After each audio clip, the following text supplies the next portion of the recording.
un tema que está ahí en el ambiente, pero que nadie le pone nombre. Quizás en los programas que hago de análisis con Fernando Villegas lo hemos hablado algunas veces y que tiene que ver cómo se le exige a través de leyes medioambientales, a través de leyes laborales, se le exige a las empresas a veces muchas situaciones en las cuales desvirtúa el rol de la empresa. Y buscando quién ha tratado este tema, nos encontramos con un libro que se llama El despropósito, que ustedes lo ven ahí en pantalla, cuyo autor es Juan Ignacio Izaguirre, quien también está en pantalla y a quien paso a saludar. Juan Ignacio, muchas gracias por estar hoy en la entrevista de Nicole Rodríguez. Encantado, muchísimas gracias por la invitación, Nicole. Tú nos vas a explicar un poco más, quizás académicamente, este tema. Juan Ignacio está en París mientras grabamos. Tú ya resides ahí, Juan Ignacio, ¿cierto? Así es ya, pasa rápido, van a ser casi 8 años acá. Pero chileno. Sí, chileno, por supuesto. Chileno, chileno siempre. Bueno, Juan Ignacio es ingeniero civil, MBA de la Escuela de Negocios de Harvard, máster en Administración Pública de Desarrollo Internacional también de la Escuela de Gobierno de Harvard. Fue jefe de gabinete de Sebastián Piñera entre el año 2010 y 2011, también ligado ahí a la política, y actualmente es vicepresidente ejecutivo y miembro del Comité Ejecutivo de Nexans, empresa industrial con presencia ya en París, pero también entiendo que vienes a Chile, estás ligado a Chile y sigues escribiendo tus columnas. Te he leído en el diario La Tercera y además presentaste este libro, El despropósito, el año pasado en el Mercurio, ¿cierto? Si es que, Así es, tal cual, sí, siempre manteniendo la conexión. Y ahí, claro, tratando de aportar desde la distancia, que nunca es tan fácil, pero al menos escribiendo intento hacerlo. bueno, y además hay fenómenos que no son solo chilenos, que tienen que ver con fenómenos globales y que nosotros los vamos también adquiriendo. Antes de entrar de lleno en el tema, les recuerdo el mail del programa, nicolperiodistachile@gmail.com. Allí también se contactan conmigo no solo los auditores, superamos los 40.000, 50.000 auditores, lo que nos tiene muy contentos. Eh, Bravo.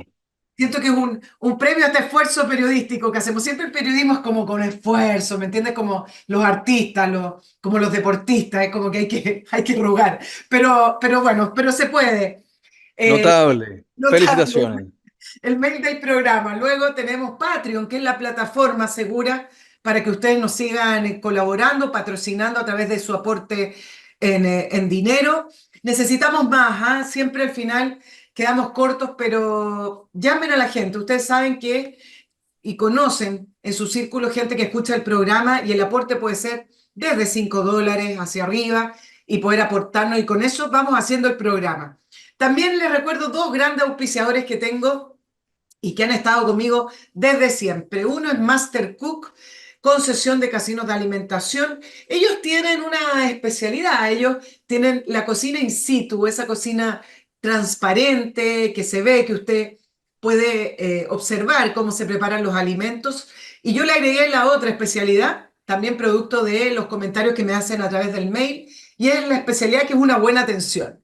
Qué lata tener un casino en su empresa que te atiendan mal, que te atiendan con lata, con esa cara de poto, como decimos los chilenos. Bueno, lo bueno de Master Cook, comprobado, es que va a tener una grata atención y va a comer rico. De eso se trata. Contacta a Master Cook y les pregunta qué programa pueden tener con ellos según sea la cantidad de funcionarios, de empleados, según sea su infraestructura y de lo que usted pueda o quiere hacer. www.mastercook.cl.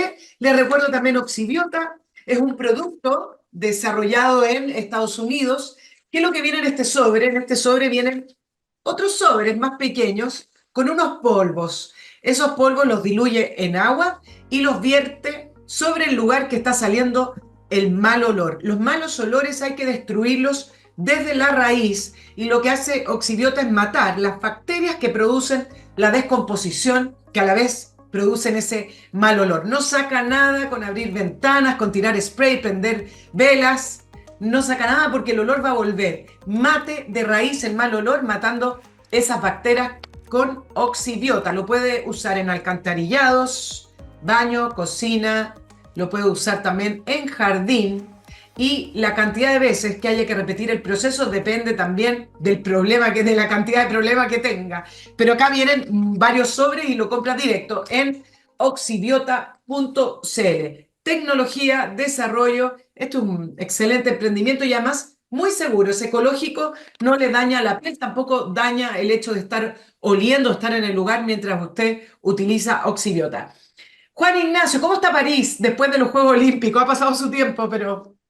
Bien, no, muy bien. Bueno, mañana parten los Paraolímpicos, así Sí, que París, la verdad, ha estado súper tranquilo. Yo creo que para los que visitaron los Juegos Olímpicos se llevaron la sorpresa de una ciudad bastante más agradable y menos llena que lo normal. Así que ahora todavía se siente una ciudad un poquitito más despejada, pero ahora repartiendo, como se dice, la rentrée, que comienza el año, así que todo ya de vuelta a trabajar después de agosto, que es como el febrero en Chile. claro, exacto. Bueno, tengo tantas ganas de preguntarte en los Juegos Olímpicos, pero no te voy a preguntar de eso en la entrevista. Pero Está por eso bien. que tengo ganas. Vamos con el tema, agarrándonos de tu libro, El despropósito, acerca de la situación que están viviendo hoy en general las empresas. Eh, Se siente, se lee que hoy a las empresas se les está exigiendo mucho más allá de lo que en teoría corresponde a las empresas desde el punto de vista de su naturaleza, del por qué existen. Me gustaría que me contaras, Juan Ignacio, qué es lo que fuiste notando a lo largo del tiempo que te llevó a escribir este libro hablando del despropósito, que me imagino que es el despropósito de desviar a las empresas para lo que están hechas, digamos. Tal cual, sí. El libro nace justamente de una convicción de que hoy día hay una gran confusión. Y de hecho en el mundo empresarial, en salas de directorio, gerencia, etcétera, muchas veces no se entiende bien para dónde va la cosa y qué es lo que piden y cómo lo hacemos, tenemos que responder o no, etcétera, etcétera. Y el libro plantea que a partir de esta confusión hay una amenaza muy relevante a el gran mecanismo del progreso, que es el sistema empresarial. Y por ello el debate y un poco aclarar estas preguntas tan relevantes. Ahora, en esta confusión, efectivamente, lo que se ha dado es un poco un tironeo a la empresa. Un tironeo que viene de muchos lados, que viene de la gente, de los clientes, de los empleados, de los estados, reguladores. Y un poco lo que plantea el libro es que este tironeo nace de, finalmente, los grandes problemas sociales que hoy día nos aquejan y la inhabilidad de los gobiernos para resolverlo. O sea, la ineptitud política ha generado esta frustración y lo vemos claramente, la deslegitimidad de los liderazgos tradicionales, de los políticos, del Congreso, de los gobiernos, etcétera, ha hecho que la gente se vuelque a otro liderazgo. Y en eso la empresa es cercana, la empresa está a la vuelta de la esquina, produce estos productos, ofrece servicios, y la gente ha comenzado a pedirle cosas. Ahora, estos tironeos también son peligrosos, pues muchas veces implican que hay empresas que se meten en temas que no les incumben, que no tienen nada que ver con lo que ellos realmente están llamados a hacer. Y tenemos muchos ejemplos de empresas que han caído en desastre, de distintos tipos, reputacionales, justamente por meterse en estos tironeos, que alguien la llama a hacer algo, pero yo creo que una falta de brújula ha llevado a caer en estos errores, lo que no es bueno y lo que no es sano. Evidentemente no es bueno, voy a ir por parte, hay grandes ejemplos, de hecho uno que me gusta porque la gente lo conoce o conoce la marca es Disney, de cómo se ha desvirtuado llamémoslo una empresa, pero bueno, esto es prácticamente una ciudad, cuyo objetivo era ser un paraíso para los niños, una ilusión, el vivir de los sueños, de la fantasía, y con el progresismo y con la corrección política ha creado se ha desvirtuado hacia dónde tienen que ir sus películas, eh, los propios juegos de diversión, etcétera. Pero antes de eso, para ir por parte, Juan Ignacio, ¿se puede decir hoy que se perdió el rol de la empresa de producir bienes y servicios de la mejor manera, de la manera más eficiente, incluso agregándole produciendo el menor daño posible también en el caso del medio ambiente, o de creando un excelente o tratando de crear el mejor lugar de trabajo para que sus funcionarios trabajen bien? ¿Se perdió esa como sentido inicial? Yo creo que hay un ajuste, porque al final también la empresa lo que está llamada a servir es a la gente, a la sociedad, a las necesidades de las personas. Las empresas nacen porque tienen que resolver un problema, generar un alimento, generar un producto, crear un nuevo producto y organizar personas y capital para hacerlo. ¿Y cómo lo hace? Se va adaptando a los tiempos, a las necesidades de todos estos grupos. Sin embargo, yo creo que más que se haya acabado ese rol, hay tres amenazas importantes que pueden afectar más que la empresa puntualmente al sistema empresarial, que de nuevo es el gran motor del progreso, es lo que provee empleo, los productos que necesitamos, los servicios que necesitamos, las innovaciones que crearon el mundo que conocemos. Y ellas vienen generalmente por la imposición directa, muchas veces ya sea de reguladores que dicen, oye, esta es mi visión, esto es lo que ustedes deben hacer. Y eso puede afectar a todas las empresas, lo que es muy peligroso. O también muchas veces de poderes centralizados, que son administradores de capital, como BlackRock, que es un ejemplo latente, que Larry Fink, su presidente y CEO, comenzó hace algunos años, se ha echado para atrás, ha retractado muchas de las cosas que ha dicho o la ha calibrado, imponiendo cosas que también muchas veces se pasaron de rosca.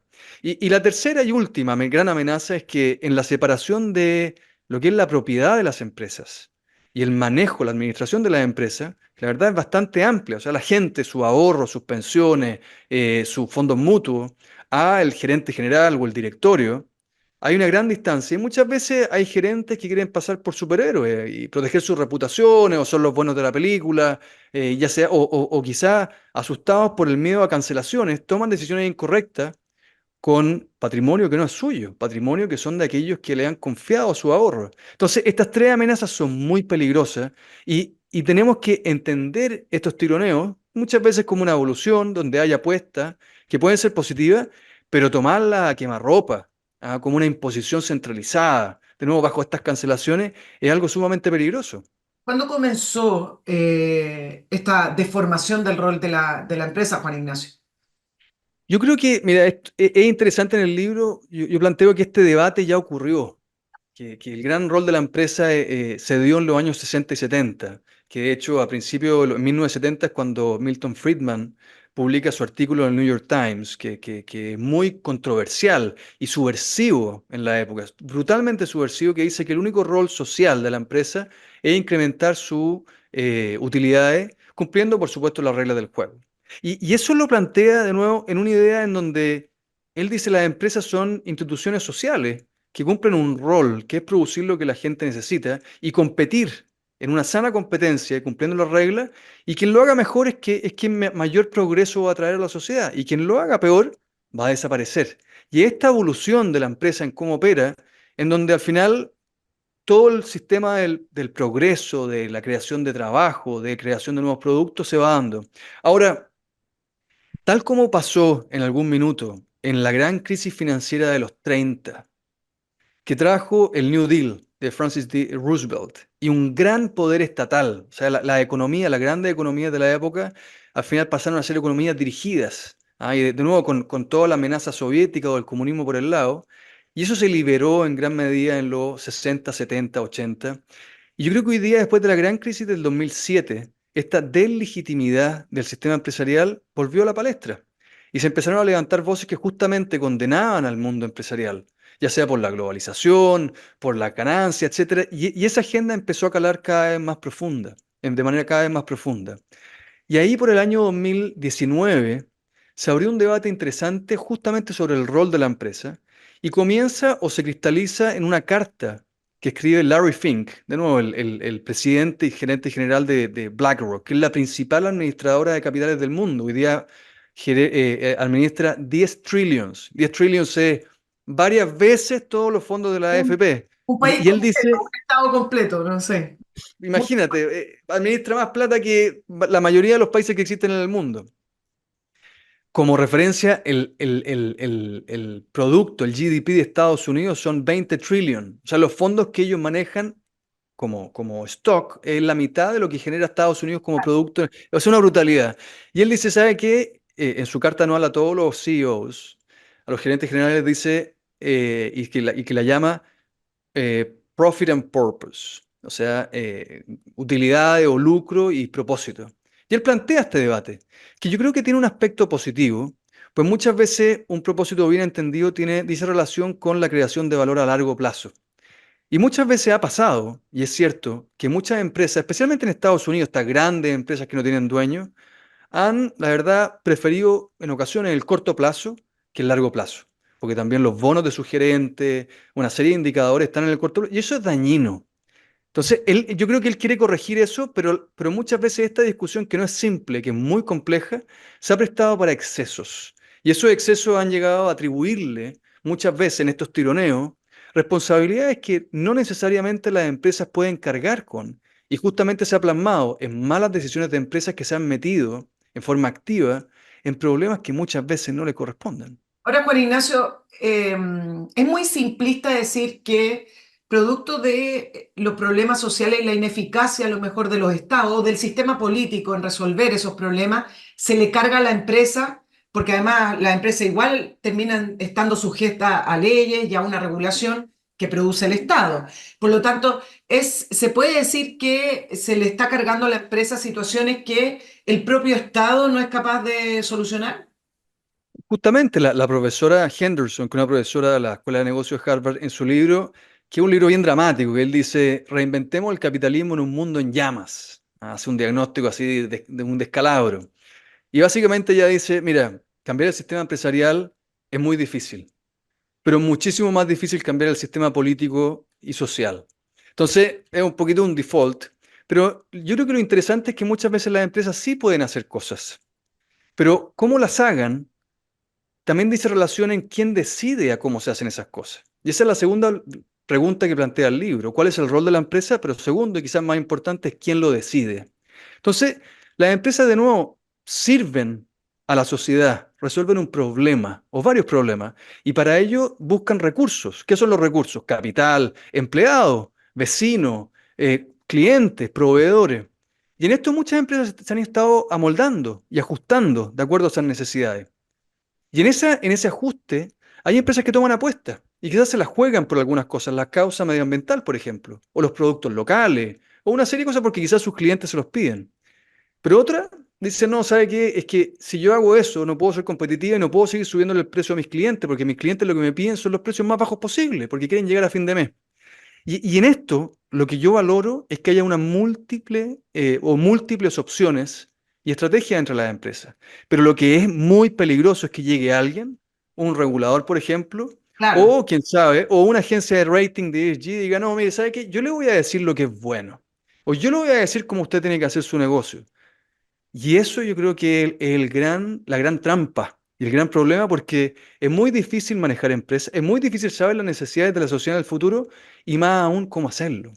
Bueno, es difícil que te vaya bien, además. Las empresas exitosas en la pirámide de quienes intentan tener empresas son las menos. Ahora, Juan Ignacio, hay una gran diferencia entre una empresa.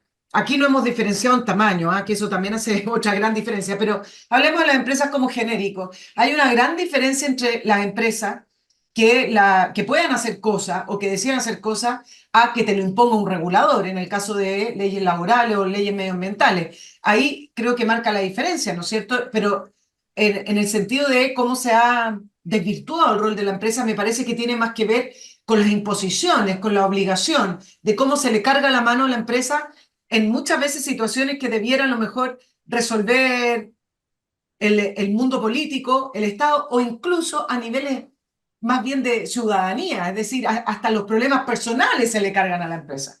Exactamente. Y quizá una cosa que es importante recordar es por qué al final muchas veces lo que se dice en el simplismo es que la empresa responde a sus accionistas.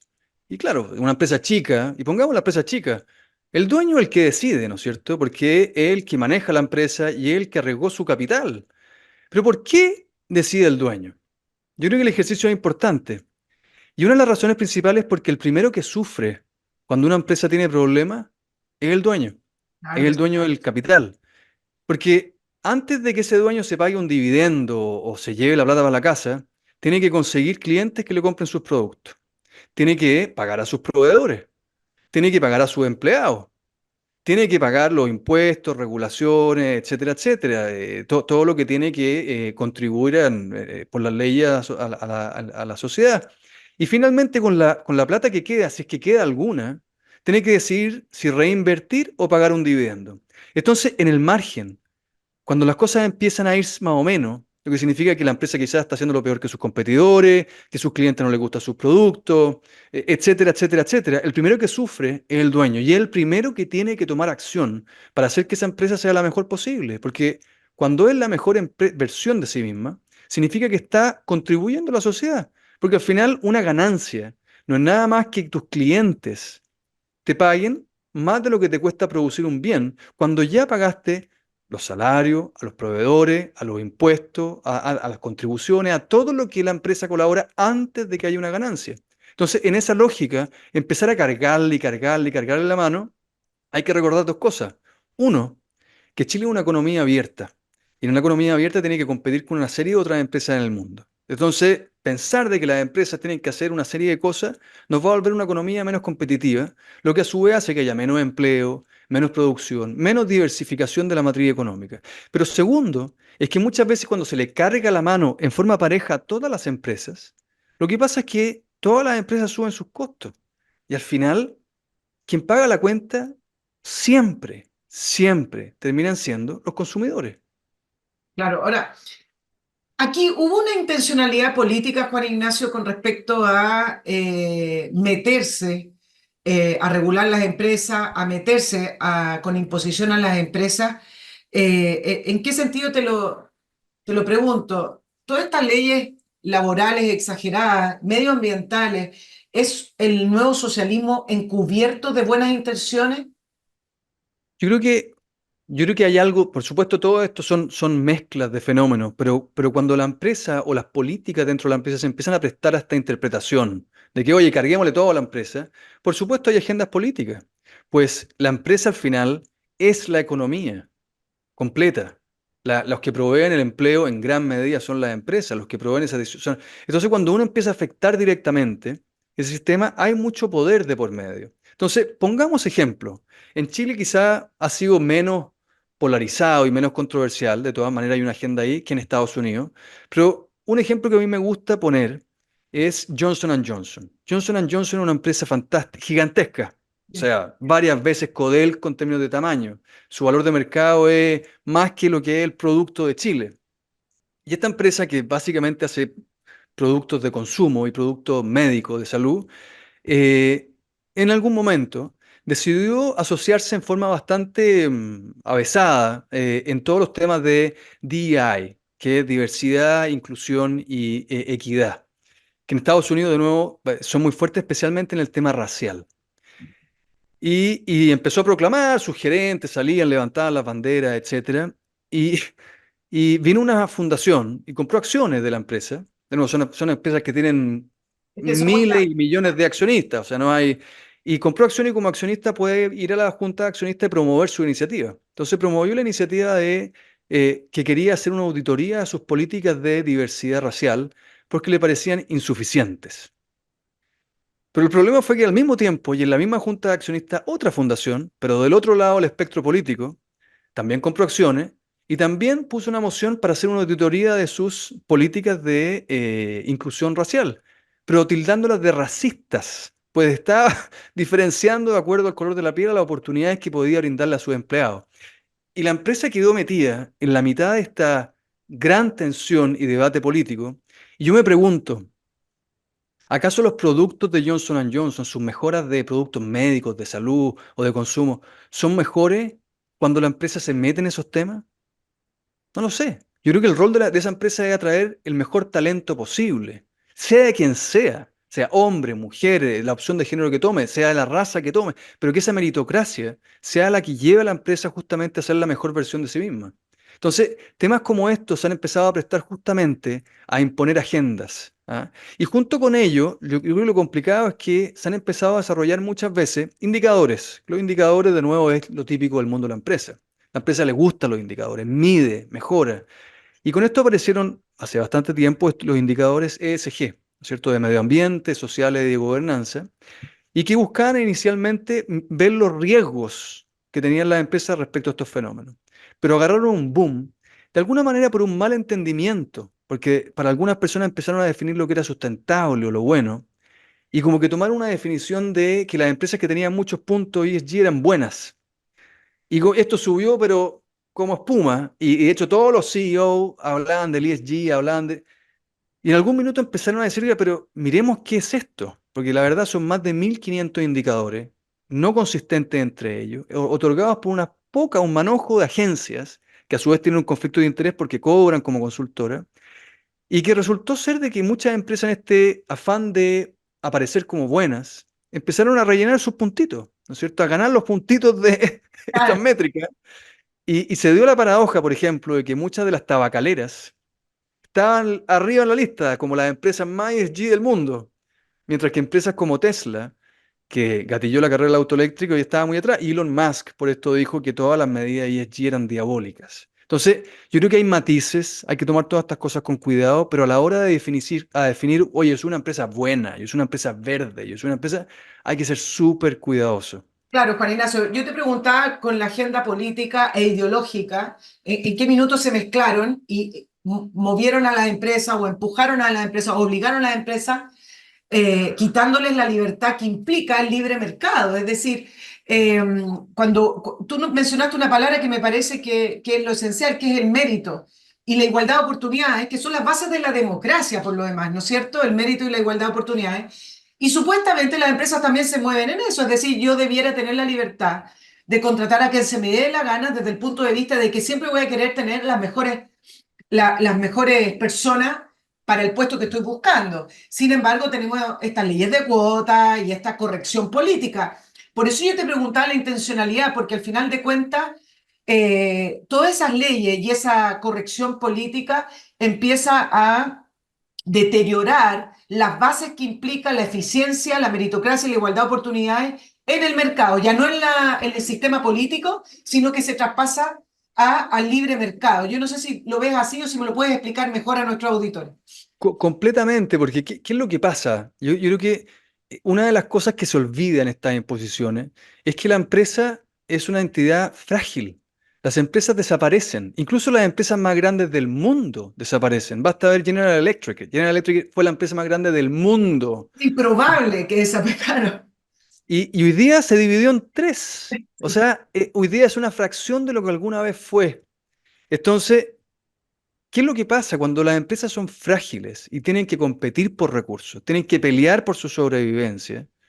Cargarle la mano es re difícil y lo más peligroso es que muchas veces, de nuevo, su liderazgo, por estar donde calienta el sol, pueden cometer excesos que pueden, de nuevo, debilitar la empresa en su verdadero rol, que de nuevo es servir a la sociedad, resolviendo el problema que resuelve de la mejor manera posible. Entonces, estas agendas, nuevamente, yo creo que sí, muchas veces están cargadas de política, pues de nuevo, el botín de lo que manejan las empresas, del capital que tienen, de la cantidad de recursos que manejan, empleos que otorgan, es muy, muy grande, pero es una irresponsabilidad tomarlo de esa manera, pues de nuevo, el sistema empresarial es un engranaje fundamental para el progreso.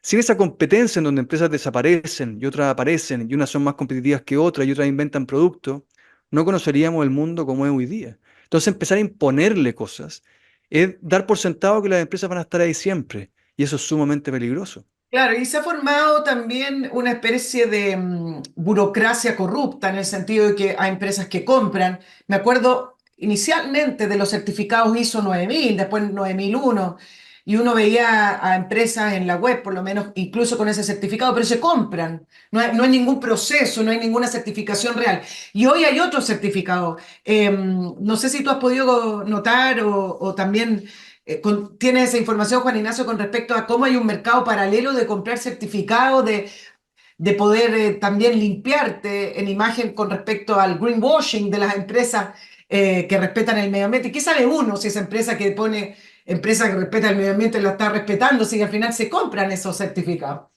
Así es, y esto es un temazo porque muchas veces ha comenzado a suceder. De hecho, hay un profesor de la Universidad de Nueva York, Oswald Damodaran, que es muy respetado, sabe muchísimo de finanzas y que él se fue en picada contra Larry Fink, ¿cierto? El presidente y gerente general de BlackRock.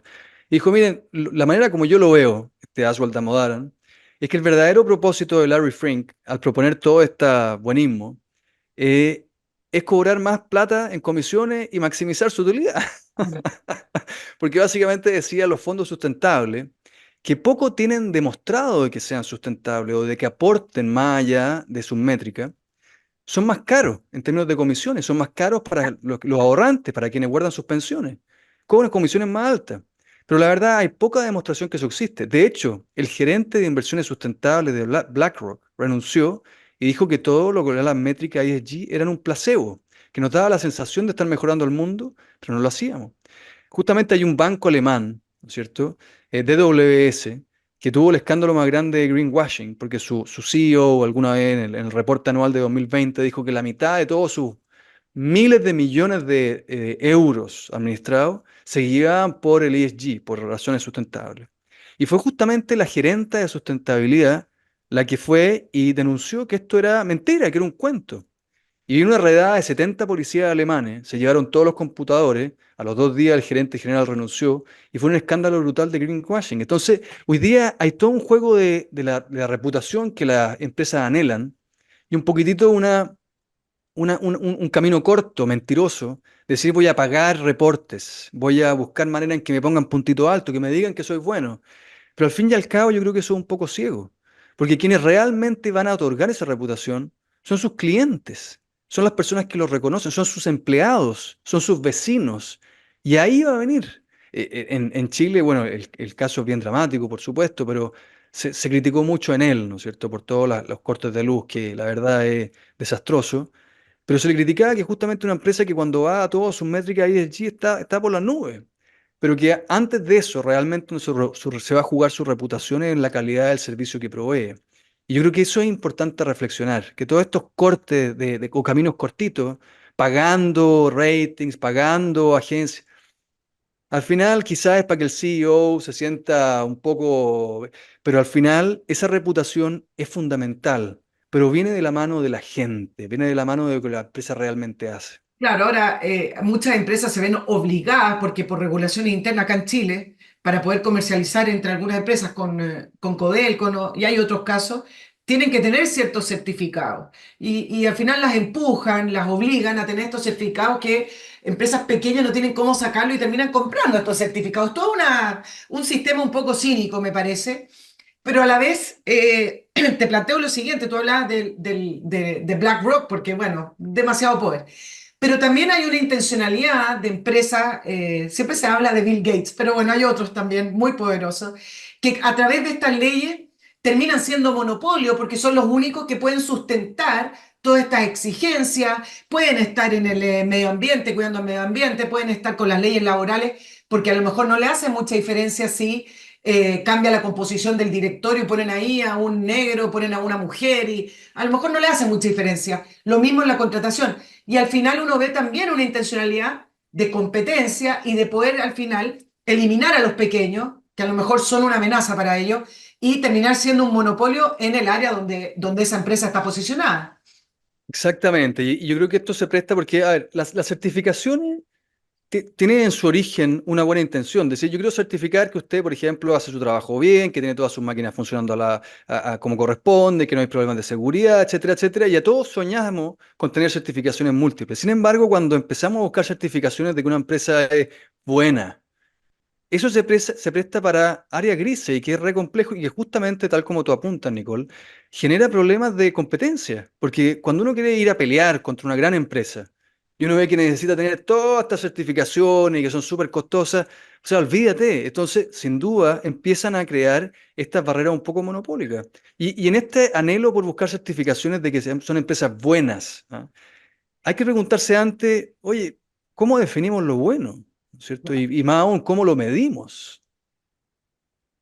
Claro, Eh, te lo digo al tiro, Joaquín, es que ahí viene la corrección política. Se impuso un relato en el cual lo bueno es tener un directorio paritario, tener cierto tipo de empleados, que la empresa tenga ciertos cuidados del medio ambiente y no sabemos si eso es lo bueno. ¿Por qué eso es lo bueno?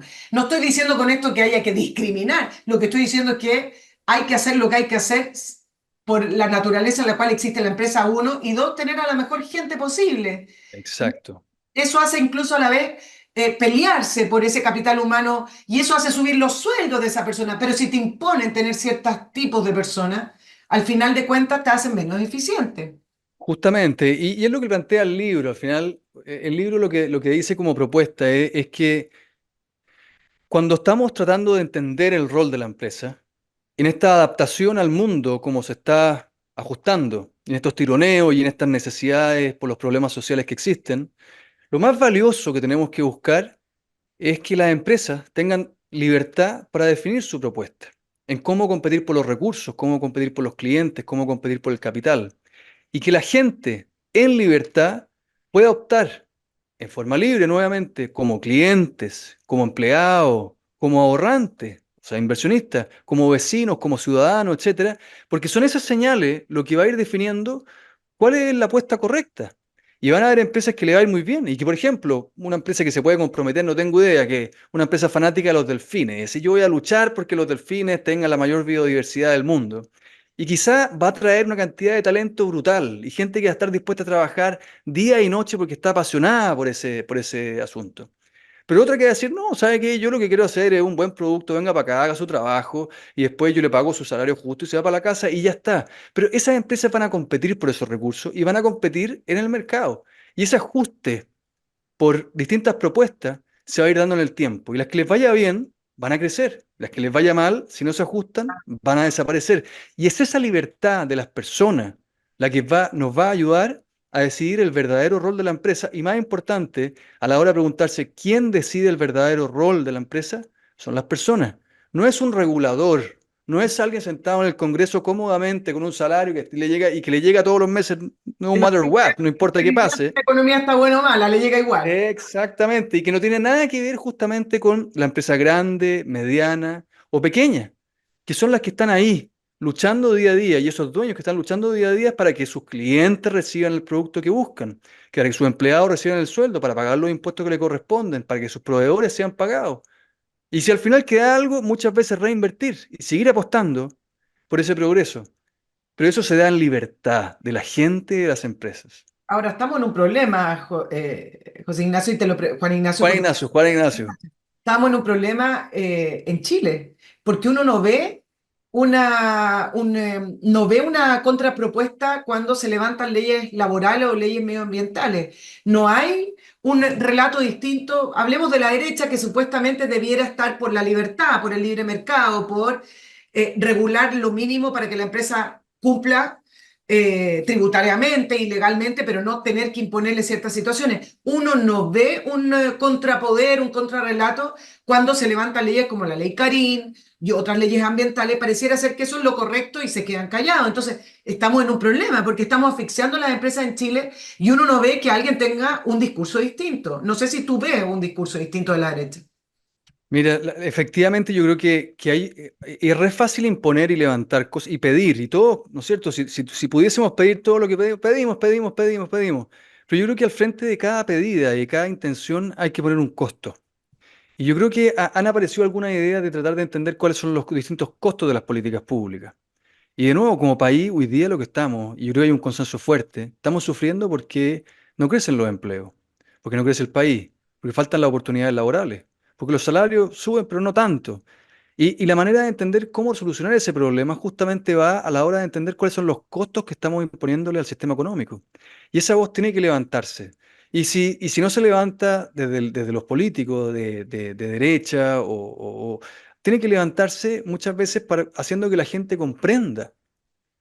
También tiene que levantarse por parte de las empresas. Y yo creo que poco a poco han ido apareciendo cada vez voces un poco más valientes y voces más claras respecto a lo que el país necesita, desde el sistema empresarial y muchas veces también lo que necesita desde los consumidores o desde los sindicatos también. O sea, cuando a la economía les va mal, seguir cargándole la mano y muchas veces la regulación hablamos. No necesariamente que sea, oye, deshagámoslo, hagámoslo bien. Hagamos que esto se regule de manera correcta. Solucionemos este problema en conjunto. Y no de nuevo, proceso kafkiano, que nadie sabe quién define qué y que nadie sabe dónde está la puerta de salida, porque eso al final termina afectando nuevamente a las personas. Claro, pero no hay nadie que en algún minuto haya dicho que no al exceso de regulación medioambiental que tenemos. Se creó una burocracia. Hoy se habla de la permisología, pero esto viene desde el primer gobierno de Michelle Bachelet que levantó esta estructura medioambiental.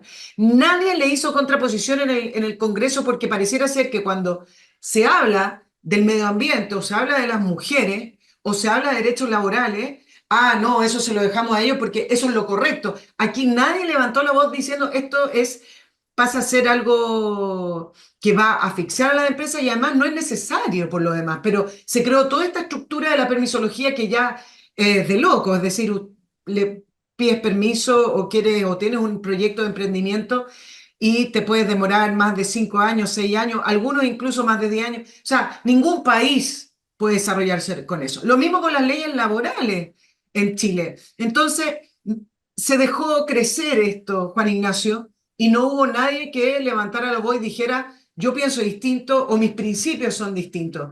A eso me refiero con la falta que hubo desde el sector de la derecha que supuestamente debiera tener esa otra mirada. En Estados Unidos, cuando se dio el ciclo de exceso de regulación, vino un presidente que curiosamente fue un presidente demócrata, Sí. que fue Jimmy Carter. Jimmy Carter, de nuevo presidente del Partido Demócrata, del mismo de FDR, de Roosevelt, y en sus primeros discursos hay un discurso notable que él habla de los límites del Estado. Y él en su discurso y también en sus acciones rompe el paradigma de que al mismo tiempo el Estado es capaz de todo.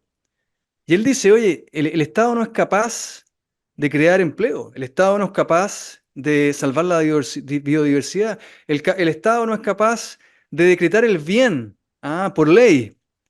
El Estado no es capaz de muchísimas cosas. Entonces, y él vuelve un poco a las bases de decir cómo articulamos el Estado de una manera eficiente, siendo consciente de sus límites. Entonces, yo creo que efectivamente a la distancia, de nuevo no estoy en los detalles de todos los debates políticos que suceden en el país, pero hay una cosa de que cada vez que hay un problema, dice, no, que el Estado lo va a resolver. No, que el Estado lo va a resolver. Cuando el Estado es una maquinaria tremendamente compleja de manejar, muchas veces con incentivos perversos en la manera que opera.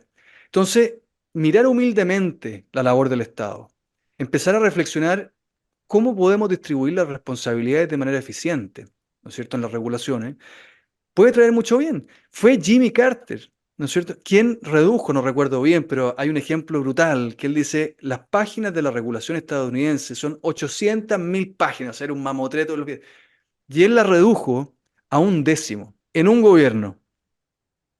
Entonces yo sueño que esto, de nuevo, no sea solo de la derecha, sino que sea también de la izquierda, que haya un consenso político. Y yo creo que se está formando justamente por lo dramático de la situación económica en Chile. Y en el cómo hacerlo, hay maneras de proceder. Lo que pasa es que hay que ejecutarlo, hay que ser valiente, hay que construir esos consensos y hay que levantar las voces, ¿no es cierto?, para poder aportar para que eso suceda. Y no hay que tenerle miedo a lo que llaman la corrección política, a lo Sin político. duda. Porque recientemente aprobaron la ley Carín y todos aplaudieron y uno dice, pero ¿cómo están aplaudiendo esto si al final no te puedes mover para ningún lado en la empresa, si la empresa hoy en Chile no puede trabajar y no pueden trabajar tranquilos? Y cualquier situación que son propias de la naturaleza humana, que pueden ser altercados, que pueden ser diferencias, incluso peleas, se trata como si fuera un tema de responsabilidad de la empresa absoluta. Entonces, es muy difícil no solamente seguir avanzando en el desarrollo de la empresa, sino que crear nuevas empresas. ¿Quién quiere crear nuevas empresas cuando vas a estar amarrado por todos lados y además vas a ser el responsable y culpable de situaciones que incluso escapan a la naturaleza de las empresas? Lamentablemente, yo creo, el ciclo político es más largo de lo que es el ciclo económico. Entonces, al final, y ojalá no estemos tan lejos de tocar fondo en el sentido de las regulaciones, las imposiciones, y que justamente el medio ambiente político empiece a tomar agendas claras. De nuevo, no sé hasta qué punto eso se va a ejecutar, pero cada vez se empiezan a escuchar voces, quizás buenas intenciones, para aliviar todo lo que es esta permisología, etcétera, etcétera. Pero yo creo que hay que ser valiente porque soluciones a medias no llegan. Y de nuevo, yo creo que acá hay un rol que va más allá de simplemente hacer trabajo de los ciudadanos, de los gremios empresariales, de las mismas empresas, decir, oye, nosotros creemos que este problema se soluciona de la siguiente manera y sin duda la corrección política es muy peligrosa porque crea todos estos despropósitos en donde todos terminamos estando muchísimo peor. Otros países, Juan Ignacio, se han visto afectados hasta el extremo con este despropósito con respecto a las empresas y el libre mercado. ¿Te parece que Estados Unidos está en esa situación? Uno ve debates en el Parlamento Europeo de varios que están sufriendo este exceso de regulación y de exigencia. Mira, Estados Unidos yo veo que es un debate muy polarizado. Entonces, la verdad, hay poco de esto que se ha implementado en forma impuesta y hay empresas que se han desmarcado.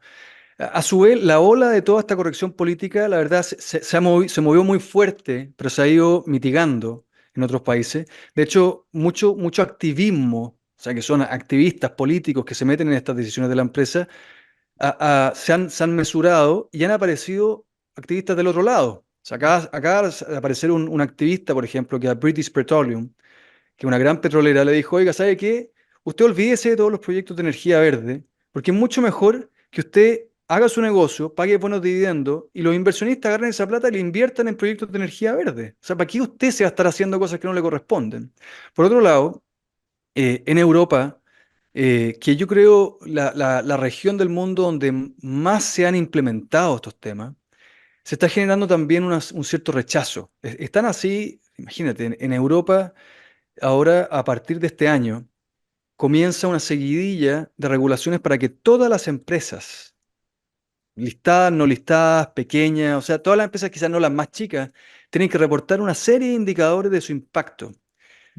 Todo buenísimo, o sea que la información siempre es bienvenida, pero el costo de eso es una brutalidad. Entonces han habido muchas reacciones a nivel de los países para decirle a la Unión Europea, oiga, el costo de esto, la cantidad de auditores, consultores, personas que tenemos que emplear, pero nosotros estamos compitiendo contra China, contra Estados Unidos, contra India. Entonces Europa se metió en un zapato chino porque ahora están empezando a hablar de poner tarifas al libre comercio de acuerdo a las emisiones medioambientales o regulaciones que otros países tienen. Entonces, es una cosa de locos hasta dónde esto va a llegar. Libre comercio, Juan Ignacio. Al final de cuentas, eso ya deja de ser libre comercio. Sin duda, y lo está afectando y lamentablemente yo creo que gran parte de esta discusión dice relación con la globalización. Y la globalización lo hemos visto, partió en los 70, se pronunció muchísimo en los 90 y los 2000. Y la verdad, lo más notable es que esa globalización trajo un progreso brutal, especialmente en las partes del mundo que son más pobres. O sea, todos los países que eran realmente pobres hace 50 años, su expectativa de vida, su calidad de salud, su ingreso, han ido por los cielos. Pero en esa globalización, en los países ricos, no Chile, Chile también se ha beneficiado, pero en los países ricos sucedió que, por supuesto, mucha de la fuerza laboral competía ahora con trabajadores de otra geografía y fue afectada. Y eso levantó muchas agendas políticas para proteger la economía. Y yo creo que fue después de la crisis financiera y luego con el tiempo se empezaron a cristalizar estos asuntos. Y se empezaron a privilegiar muchas veces el empleo local, el progreso que trae en diversidad y costo de productos para toda la sociedad. Lo lamentable de esto es que estas son discusiones que se dan en Estados Unidos, en Europa, en China, en India, pero que para Chile, como una economía pequeña, es lo peor que podría pasar. Pues Chile, como economía pequeña, si empieza a cerrar sus fronteras, nos vamos de espalda, porque no sabemos producir autos, no tenemos la escala, no sabemos producir refrigeradores, no sabemos, o sea, la cantidad de productos que tenemos que traer, y entre más se cierra el mundo al libre mercado, más van a sufrir efectivamente las economías más pequeñas como la chilena. Entonces, cuando uno escucha muchas veces en el país repetir como loro a personas, a jóvenes, a políticos, todas estas agendas que son la verdad de Estados Unidos, de Europa, uno dice, pero ¿qué pasó acá? O sea, hay que entender muy poco cuál es Chile, qué No es lo que entienden estamos nada. viviendo en Claro. Chile. Juan Ignacio, tú nombraste algunas empresas, pero yo te mencioné al principio del programa Disney. Hay otra empresa que estuvo ahí también, producto de los accidentes aéreos, que fue Boeing. Esos casos, no sé si tú los manejas, son un ejemplo de empresas grandes que fueron perdiendo el norte, que fueron perdiendo el objetivo de ser y que a la vez al desvirtuar ese norte empiezan a ser menos eficientes y empiezan a fallar en su producto, en el caso de Boeing y en el caso de Disney, en lo que entrega con respecto a la entretención. Yo creo que son dos casos icónicos. El de Disney es bien conocido, pero la verdad es una historia notable en el sentido de cómo el tironeo sucede. El CEO anterior, que era Chapek, y que era un tipo que llevaba muchísimos años con una carrera exitosa en Disney, tomó la gerencia general, que se la dejó un gran CEO que estuvo muchos años ahí, y justamente en Florida, que Florida es un estado que tiene su gobernador, ¿no es cierto?, que era DeSantis, que es DeSantis, Es de Santi, Ron con de Santis. Ron DeSantis, con su Congreso elegido democráticamente, decidió en el proceso democrático y republicano una medida que tenía que ver con las políticas de género en términos educacionales. Y básicamente prohibía a los profesores de kinder o de primero básico hablar de género, porque decía, oye, no todavía eso sucede después. Pero Disney es una empresa global, o sea, está en el mundo. Su CEO maneja desde las películas en China, los parques de diversión en Europa, en California, en China, en India, y también en Florida. Y sucede que en Florida tiene aproximadamente 70.000 empleados y Disney históricamente siempre ha tenido las mejores relaciones posibles con todo el espectro político en Florida. Pero muchos de estos empleados empezaron a presionar al CEO. Decirle, oye, esta ley hay que hacer lobby, hay que frenarla, esto no es posible, porque ellos, como de nuevo, todos tenemos ideas diferentes, pensamos de manera diferente, esa diversidad es lo bonito del ser humano. Pero ellos empezaron o muchos de sus empleados empezaron a ser muy, yo no sé si decir violentos, pero levantar la voz en forma muy fuerte dentro de la empresa. Lo que provocó que finalmente el CEO accedió a esto. Y de hecho hay un mail que él escribió a todos los empleados de Disney pidiendo perdón por no hablar antes. Y él atacó directamente al gobernador por esta ley. Y dijo que Florida tenía que revertir esta ley. Y fue justamente cuando Ron DeSantis le dijo, oiga, señor CEO de Disney, perdóneme, pero usted ha cruzado un límite. Y yo creo que esas palabras fueron muy importantes. Dijo, ha cruzado un límite. Porque una empresa global se viene a meter al proceso democrático de la educación pública en Florida, y esto no corresponde. Y claro, políticamente fue muy bueno para Ron DeSantis, pues le dio una tarima a todo Estados Unidos, pero además cristalizó este asunto de cómo empresas que pueden ser justamente en este sentido tironeadas por empleados de Florida que quieren algo, que use su poder para influir en esto. Pero aquí el que perdió fue Chapek, el CEO. Lo despidieron al cabo de 3 meses. Disney se metió en su peor problema de reputación o de relaciones públicas de su historia. Justamente Disney, como tú decías, el propósito de Disney siempre ha sido entretener a la familia, crear los valores de entretención, de armonía, de amor. Y los inversionistas han empezado a criticar a Disney muy fuerte porque le dicen que ha perdido el norte en los valores que comunican sus películas, porque se han politizado. Y la acción de Disney está por los suelos. Entonces, una empresa que en general ha perdido el norte y que se cristalizó en ese conflicto.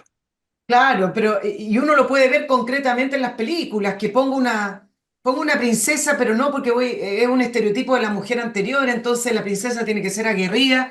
Ah, pero entonces hagamos la princesa negra, porque si la hacemos blanca, van a creer que creemos que solo los blancos pueden ser héroes y princesas. Es un enredo que la verdad es que me parece que es un ejemplo muy bueno, porque como uno ve las películas como están confundidas, entonces es como que quieren poner de todo un poco para que no vayan a creer que no son inclusivos o que piensan que al poner un estereotipo de mujer determinada en una película están discriminando para el lado. Bueno, es un enredo y efectivamente perdieron. Lo mismo que Boeing, yo no sé, Juan Ignacio, si es real. Con respecto a esta empresa, se produjeron varios accidentes con los aviones Boeing y por ahí leía, pero a mí siempre me gusta comprobar, y esto no lo sé, que Boeing también fue capturado por esto de las cuotas, de tener cierto tipo de empleados, y eso le hizo perder eficiencia, y el resultado ha sido aviones que son de peor calidad. ¿Es así en el caso de Boeing? Mira, lo de Boeing es menos explícito, porque son acusaciones que la verdad es difícil demostrar, pero efectivamente Boeing alguna vez la joya de la corona industrial de Estados Unidos, o sea, los aviones de Boeing, los ingenieros de Boeing, y Boeing con el tiempo efectivamente ha perdido mucho terreno frente a Airbus y Starlink, perdón, SpaceX, o sea, los cohetes de Elon Musk hoy día van como locos y Boeing no es capaz de levantar bien los cohetes para la NASA, Estados Unidos. Y la empresa le ha ido muy mal, ha perdido muchas veces su norte, su calidad, etcétera. Y a la hora de buscar las causas de este problema, sin duda hay muchas y es difícil tener una certeza al respecto, pero muchos inversionistas y mucha gente asociada a Boeing empezó a criticar las políticas de recursos humanos que tenía la empresa. diciendo que muchas veces lo que veían, yo no tengo certeza al respecto, yo también leí algunos artículos, pero atribuían a que a la hora de promover personas dentro de la jerarquía, no se utilizaban necesariamente métricas de mérito. El- Pongamos de jefe a él o la mejor que está haciendo este trabajo, el que más sabe o la que mejor la ha hecho, etcétera, sino que empezaban a cumplir ciertas métricas que estaban impuestas desde la cima, desde, oye, vamos a cumplir con estas métricas de diversidad y así hay que hacerlo, lo que sin duda te puede que generar muchas frustraciones, porque si es que hay alguien que se saca la cresta trabajando, hace su trabajo bien, etcétera, etcétera, y muchas veces ve que no lo promueven, no lo ascienden, no tiene un desarrollo porque, oye, hay que cumplir una cierta cuota de una raza, una cierta cuota de un género, y eso genera mucha frustración.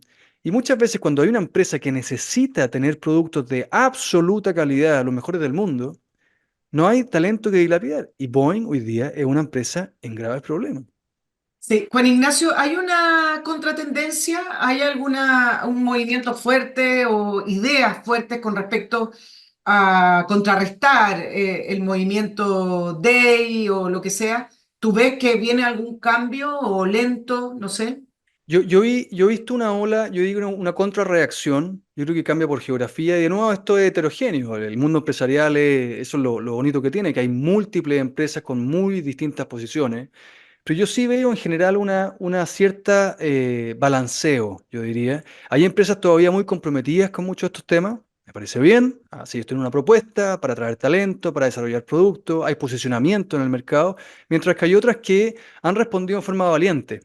De hecho, por ejemplo, dentro de la industria de la energía, del petróleo, hay muchas empresas que se comprometieron con unos ciertos objetivos, de mediciones medioambientales, etcétera, y hay muchísimas de estas empresas que se han dado cuenta de que era muy difícil o tremendamente costoso o simplemente imposible cumplir con aquellas promesas. Y le han empezado a flexibilizar, descartar, y el mundo empresarial, los inversionistas, etcétera, lo han comprendido. Han habido, por supuesto, muchas reacciones. Hay algunos que no les gusta y las han demandado, otros que les parece muy bien. Entonces, yo creo que hay una respuesta más mesurada, de nuevo, a todo este proceso de la adaptación del mundo empresarial a estas tensiones y a estos tironeos. Y que es sano, pero lo que no es sano, de nuevo, es cuando aparecen estas cancelaciones, esta intolerancia, estos ataques personales. Y eso yo creo que sigue ahí. Sigue ahí, pero nuevamente no son las únicas voces que existen.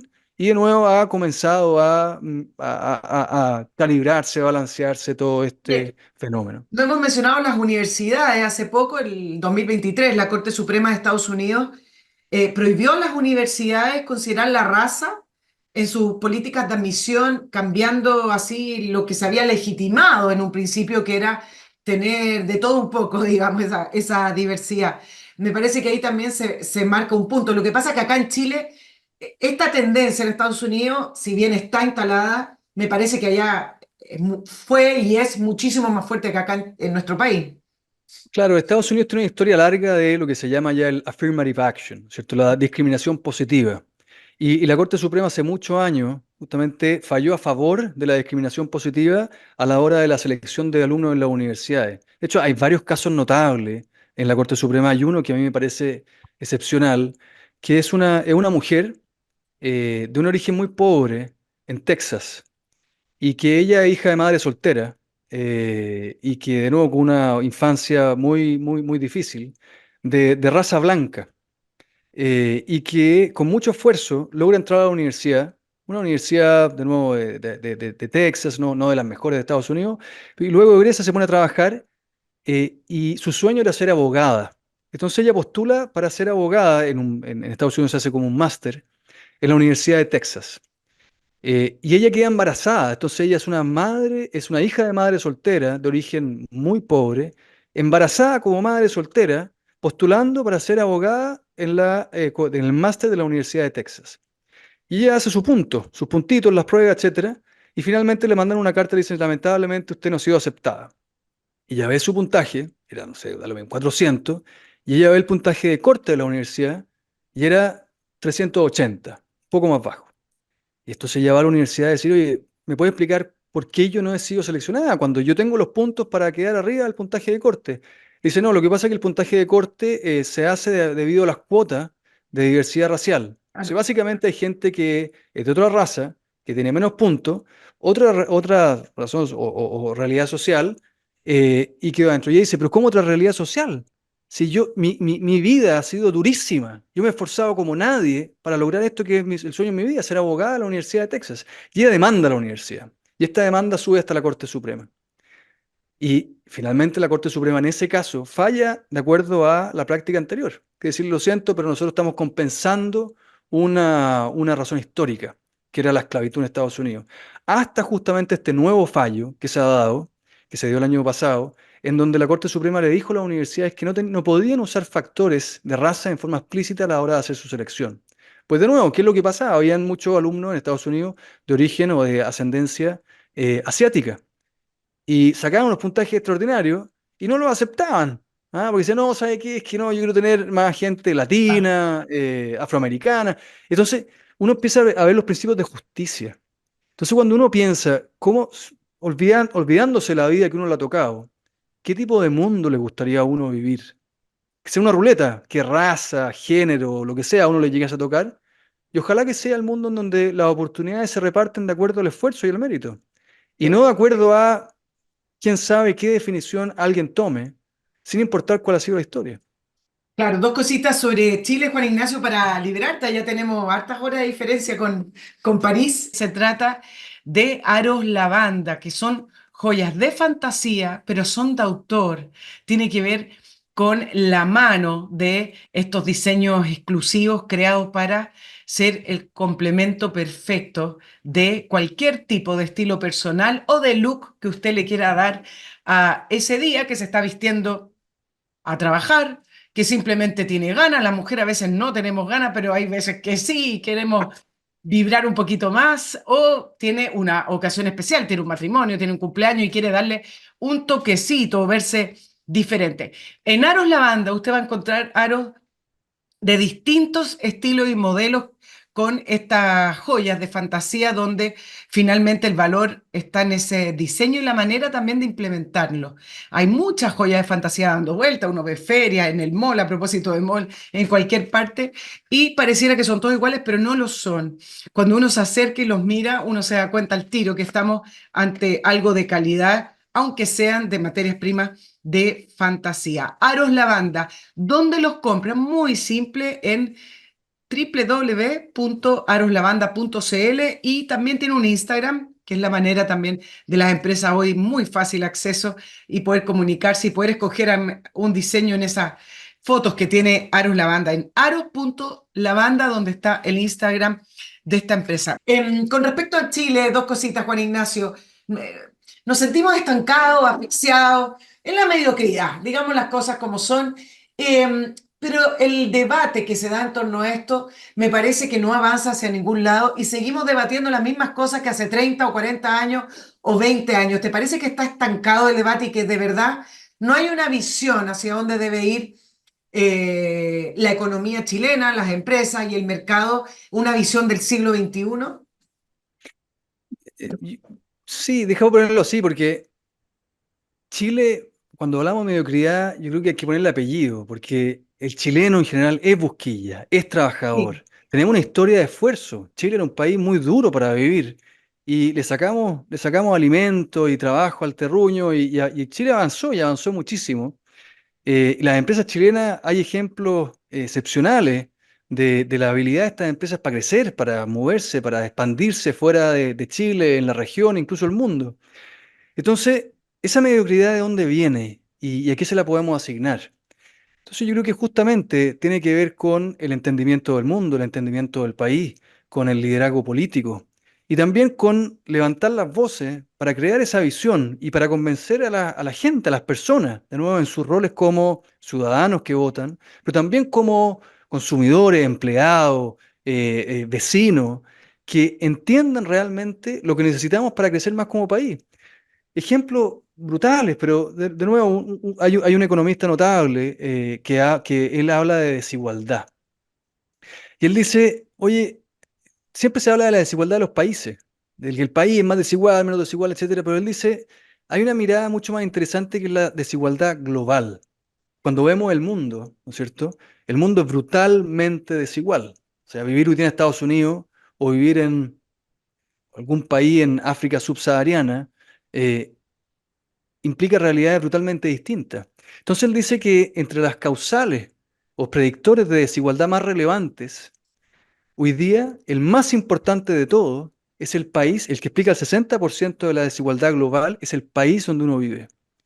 Entonces él dice, es mucho más valioso hacer que un país sea desarrollado a que un país sea menos desigual. Pues la mayor desigualdad global, o sea, si queremos entregar las mejores vidas a las personas, tenemos que movernos hacia arriba. Y con ello los vamos a tirar a todos hacia arriba. Y la verdad, en esa mirada, cuando empezamos a entender que el mundo está interconectado, que Chile es una pequeña parte de ese mundo, que somos una islita, de gente notable y con grandes esfuerzos y grandes casos, empezamos a recalibrar lo que discutimos, y le ponemos perspectiva. Y yo creo que esa visión efectivamente hay que articularla y hay que levantarla con valentía y coraje para no caer en los despropósitos de lo políticamente correcto. Claro, pero ¿no te parece que es muy difícil salir de este estancamiento cuando el discurso que prevalece es que hay que distribuir porque hay algunos pocos que se llevan todo y hay que sacárselos para distribuírselo al resto? Y esto pasa desde esa caricatura de una pequeña élite que se lleva todo, a la vez también las empresas, como quitémoslo a la empresa, repartámoslo a los trabajadores porque esa empresa se está llevando algo que es tuyo. Con ese discurso, a mí me parece que es prácticamente imposible de salir del estancamiento. Muy difícil, sin duda, en eso coincido, pero justamente en momentos de crisis y de desamparo cuando se adoptan las nuevas ideas y los nuevos entendimientos del mundo, porque al final la realidad tiene su peso. Entonces ya hemos probado muchas cosas en Chile, llevamos probando cosas que no han funcionado muy bien hace bastante tiempo, así que ojalá que esos liderazgos y esas visiones se articulen y que la gente nuevamente se convenza, porque ahí está de nuevo la base a que las cosas puedan cambiar. ¿Cómo está en el mundo empresarial de las inversiones? ¿Qué se comenta de Chile con respecto a la situación? ¿Es atractivo Chile para invertir? ¿Qué se dice de Chile? ¿O repiten lo que repetimos acá, los que estamos acá, como Chile ya fue o nos fuimos a la punta del cerro? Somos muy negativos también. Bueno, Eso pasa también cuando uno está siempre metido dentro del bosque o la idiosincrasia nacional, uno se frustra y ve eso, pero Chile sigue siendo un país respetado, nosotros tenemos mucha historia, hemos llegado lejos, pero por supuesto, cuando tuvimos todo lo de la revuelta social, lo de las constituciones, los distintos anuncios muchas veces de candidatos a la presidencia, surgió mucha preocupación. Y el problema es que la confianza se construye en décadas y la verdad se pierde muy rápido. Yo creo que eso no ha pasado aún, pero la democracia y la república es frágil, y una seguidilla de malas ideas nos puede llevar rápidamente al problema. Pero yo creo que tenemos un capital político, capital social, capital humano que nos puede llevar lejos. Y yo creo que en eso tenemos que luchar. Yo creo que Chile se la tiene que jugar por, de nuevo, a tener el talento que necesita, a desarrollarlo, a mejorar nuestros estándares de la educación que ofrecemos a todas las personas y con ello las oportunidades que tenemos. Y sin duda los grandes problemas hoy día de saber mejorar la seguridad, que yo creo que es de las cosas más dramáticas que desde lejos se ve y que es muy preocupante. preocupante, sí. Bueno, para construir se necesitan décadas, para destruir solo un martillo. Juan Ignacio Izaguirre, ingeniero civil, MBA de la Escuela de Negocios de Harvard, máster en Administración Pública en Desarrollo Internacional también de la misma universidad, quien fue además jefe de gabinete del expresidente Sebastián Piñera entre el año 2010 o 2011 y autor de lo que nos convoca, este libro, El despropósito, que habla del sentido empresarial y de la corrección política como una también amenaza a las empresas y por ende al desarrollo. Juan Ignacio, desde París, te agradezco haber aceptado esta entrevista con la entrevista de Nicole Rodríguez. Nicole, muchas gracias a ti, un gusto, muy entretenida la conversación. Chao, chao, nos Vaya vemos en una bien. próxima oportunidad y que estén muy bien. Patreon, no se olviden de apoyarnos a través de esa plataforma. Hasta la próxima semana. Chao, chao.